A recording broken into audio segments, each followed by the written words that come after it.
Hello and welcome to Glacé Media's 2-Minute Tech Tips, the tech show where we look at tech for 2 minutes then give you tips on it.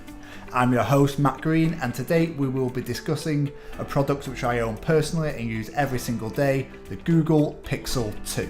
More specifically, the camera. Let's put 2 minutes on the clock and let's dive in. Straight off the bat, I must say this camera is fantastic. It's crisp, it's sharp, and the level of detail that you can pull out of it is amazing for a camera, never mind just a smartphone camera. Stats wise, it has a 12.2 megapixel sensor with a 1.8 aperture lens, which means the low light performance is certainly improved in comparison to the first generation of the Google Pixel, which had a lens that only had an aperture of 2. It doesn't sound like a huge difference, but it really does come into play when you're in those low light surroundings. It also boasts optical along with electronic image stabilization, and along with a pixel size 1.4. It could be higher, but Google chose to go with a smaller Sony sensor this time around in order to accommodate their dual pixel technology. Google have been knocking on the AI door for many years now, vastly developing that technology, and it's clear they've put a lot of that into this phone, allowing for features such as portrait mode and photosphere. Let's discuss portrait mode. Simply speaking, it allows you to create that blurred out of focus background, which is normally indicative of high-end DSLR cameras. It does this through the use of its dual pixel technology.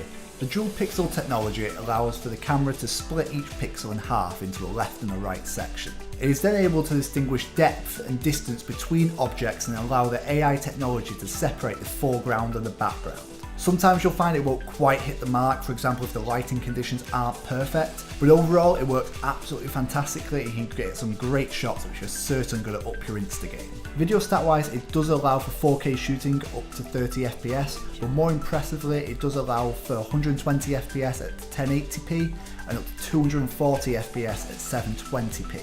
This will allow you to get those super slow motion shots. Though it does drop down the quality to 2.1 megapixels to accommodate this, the shots do look fantastic for shot on a phone. If you partner up this phone with a third-party app such as Filmic Pro, it's going to give you a lot more manual control over features such as focus and white balance, along with just generally increasing the image quality overall that you can pull out of this. So in conclusion, is the Google Pixel 2 worth getting for the camera alone? Yes. The phone's great, it's quick, it's responsive, there are a few mild, small bugs. Hopefully Google will fix them soon with a firmware upgrade. I'm going to give the Google Pixel 2 camera a score of 4.5 out of 5. Thank you very much for watching, and we'll see you next time on another episode of Glacé Media's 2-Minute Tech Tips.